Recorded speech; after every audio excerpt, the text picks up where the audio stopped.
Alors voilà, donc maintenant je vais expliquer le fonctionnement du tour à métaux. Cet outil-là sert à charioter et à dresser une face. Donc charioter veut dire travailler sur cette face-là. Le chariotage s'effectue dans ce sens-là.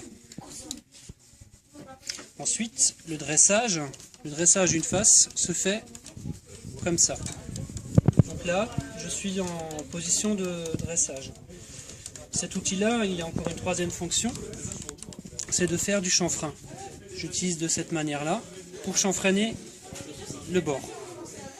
Voilà, alors petit rappel, le chariotage qui s'effectue comme ça, et ensuite le dressage. Alors il faut savoir qu'avec cet outil-là, je vais charioter, mais jusqu'à un moment, je vais arriver plus ou moins embuté au niveau des mors du mandrin. Donc là, je vais pas arriver à aller jusqu'au bout. C'est l'inconvénient de cet outil-là. Donc si je dois charioter plus loin, je vais pas plus pouvoir utiliser cet outil-là, il va falloir que j'en utilise un autre. L'autre outil, ce serait celui-là. Parce qu'avec celui-là, je vais pouvoir arriver à charioter jusqu'ici, jusqu'au bout. Donc cet outil-là, par contre, je vais aussi pouvoir dresser la face avec. Par contre, je ne pourrai pas chanfreiner. Donc après, il faut voir en fonction de ce qu'on veut usiner, quel outil est le plus adapté.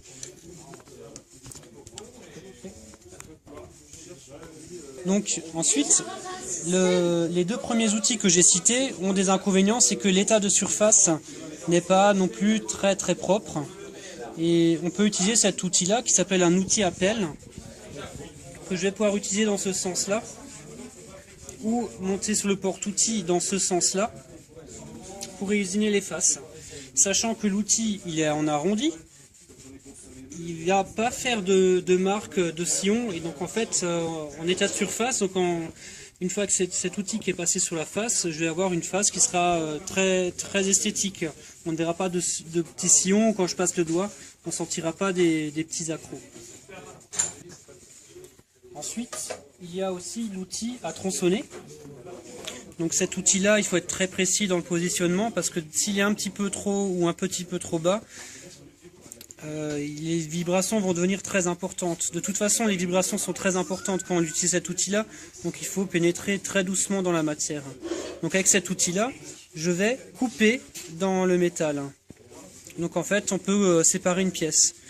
Bon, par exemple, si je voulais donc tronçonner cette pièce en deux avec cet outil, ce serait vraiment une opération difficile parce que l'opération sera longue, ça va générer beaucoup de vibrations. Le tronçonnage, c'est plutôt pour couper quelques centimètres de matière, 1 ou 2 centimètres, mais quand même pas plus.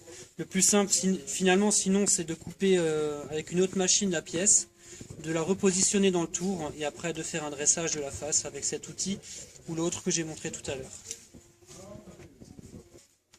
Maintenant, nous allons passer à la pratique. Donc, il faudra bien vous équiper de lunettes de sécurité pour les yeux.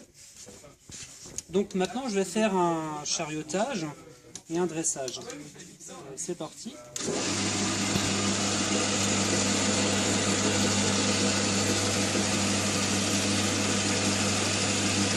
Donc là, je suis... ce que je vais faire, en premier, je vais d'abord tangenter la pièce. Parce qu'il se peut qu'elle ait du faux rond. Mais là, apparemment non. Donc il faut y aller très doucement. Voilà. Donc là, la pièce est bien fixée au mandrin, il n'y a pas trop de faux rond. Donc la prochaine passe, je vais pouvoir attaquer un peu plus.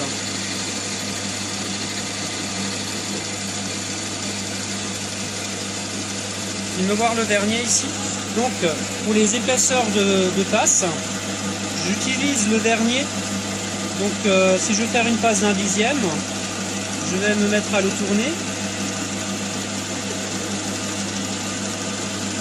Donc là je suis déjà allé un peu trop loin, par contre on ne peut plus revenir en arrière. Ouais, je me suis un peu merdé.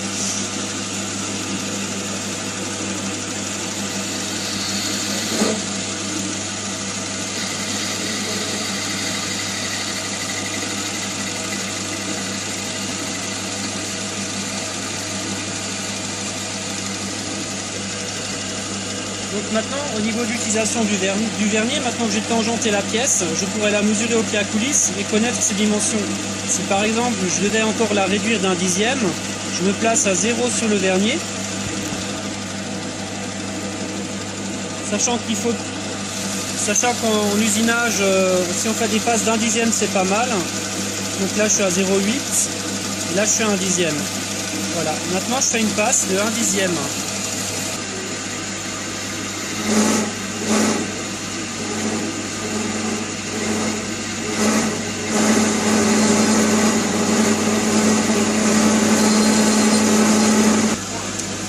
Ensuite, pour le dressage, je procède de la même manière.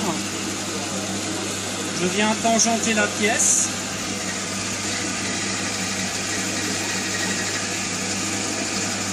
Je règle sur ce vernier la profondeur de la passe.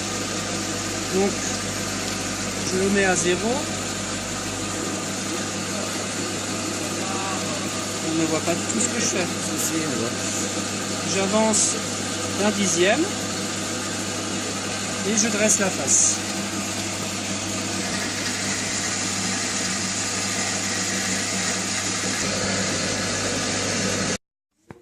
Donc cet outil-là, c'est un outil à pelle et il sert à faire un bon état de surface en finition. Donc là, on voit bien le sillon de l'outil. Et maintenant, je vais faire une petite passe dessus et on va voir tout de suite la différence d'état de surface.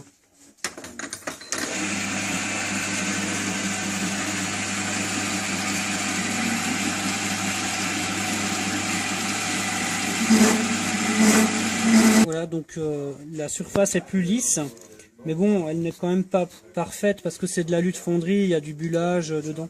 Mais avec de l'alu acheté, l'état serait très bien. Voilà. Alors passons voir maintenant à la pratique.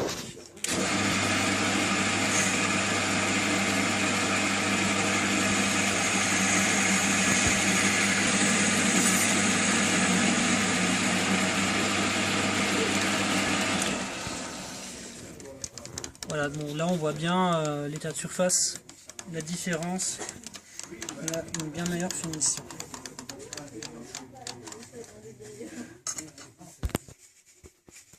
Donc avec cet outil là, j'avais expliqué avant qu'on pouvait aussi chanfreiner. Donc je vais montrer comment on fait.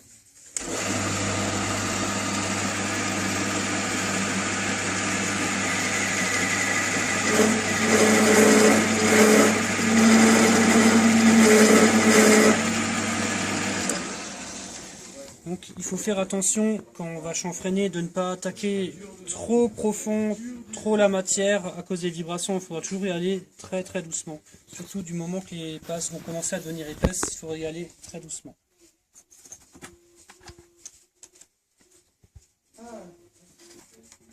J'ai positionné cet outil-là qui sert aussi à charioter ou dresser. Donc il a l'inconvénient de ne pas pouvoir faire l'opération de chanfreinage. Par contre, il a l'avantage de pouvoir aller le plus loin possible en direction du mandrin. Le choix d'outil se fera en fonction de la pièce à usiner. Donc je vais montrer en pratique comment ça fonctionne.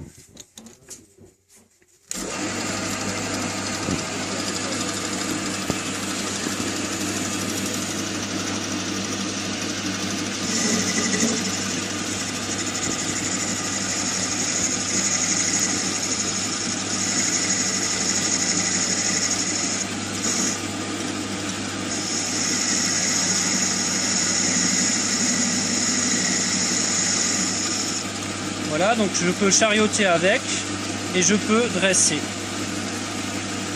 Ça change.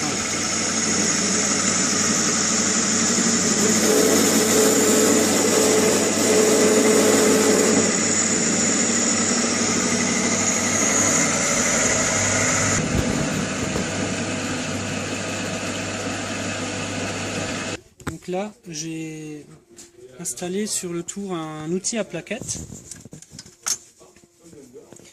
Donc j'ai aussi procédé de la sorte par rapport au positionnement de l'outil, puisque l'outil il est carré jusque là et ensuite il ne l'est plus. Donc en fait je vais aligner cette partie là avec la tourelle porte-outil. Donc avec cet outil-là, je peux dresser et charioter. Alors en pratique, voilà ce que ça donne.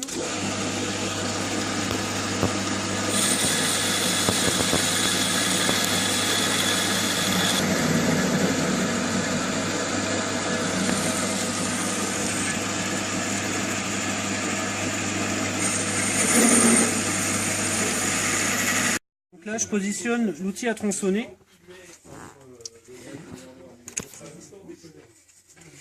Il faut toujours serrer la vis du milieu en premier, parce que ça va placer l'outil parfaitement à l'horizontale. Si je serrais par exemple la vis de l'extrémité en premier, ça pourrait mettre un peu l'outil en porte-à-faux et je n'arriverai pas à bien le placer à l'horizontale. Donc l'outil à tronçonner, il faut bien le placer au-dessus des vis, bien l'aligner par rapport à la tourelle porte-outil. Alors avec l'outil à tronçonner, on peut aussi faire des rainures.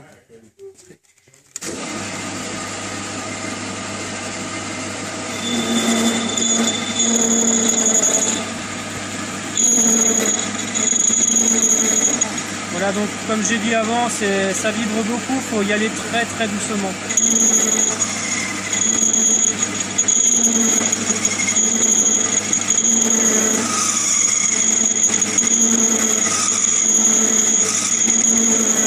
Donc maintenant, nous allons utiliser la poupée mobile pour percer un trou dans la pièce. Je vais utiliser le forêt à centrer. Alors je le place dans le mandrin. Ce forêt-là, il va en fait nous servir à faire un avant-trou qui va nous servir à pointer le trou. Alors avec cette poignée, je verrouille la poupée mobile, j'allume le tour et donc je vais pointer le trou.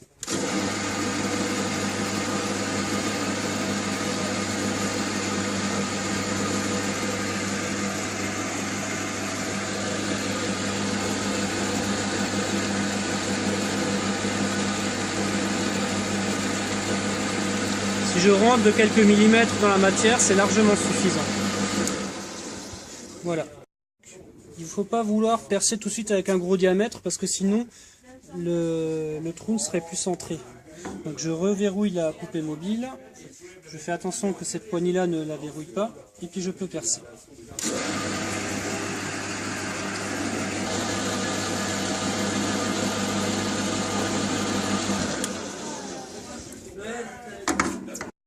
Donc maintenant que j'ai percé un petit diamètre, je vais pouvoir percer un peu plus gros. Donc j'ai monté un forêt qui fait environ 8 mm de diamètre. Je démarre le tour.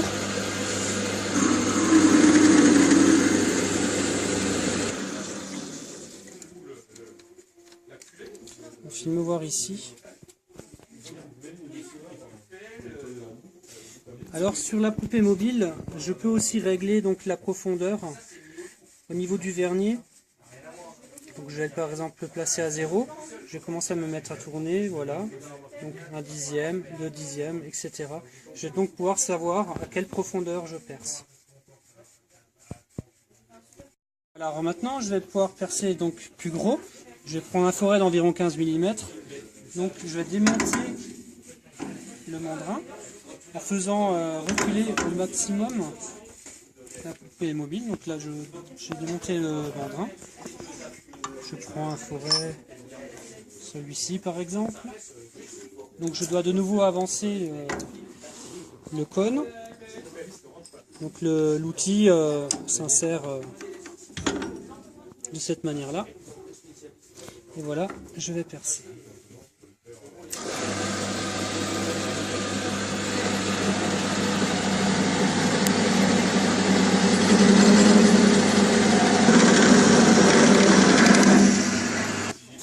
Donc là, j'ai positionné sur le porte-outil l'outil à aliser.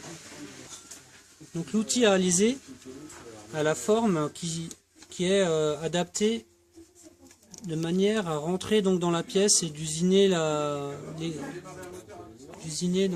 partie intérieure. Je ne pourrais pas faire cette opération-là avec un autre outil. Si je prenais par exemple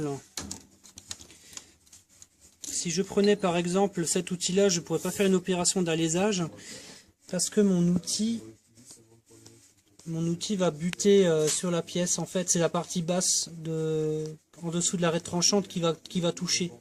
L'outil à alaiser, lui, il a une forme arrondie de ce côté-là. Donc je vais pouvoir faire l'opération d'alésage avec.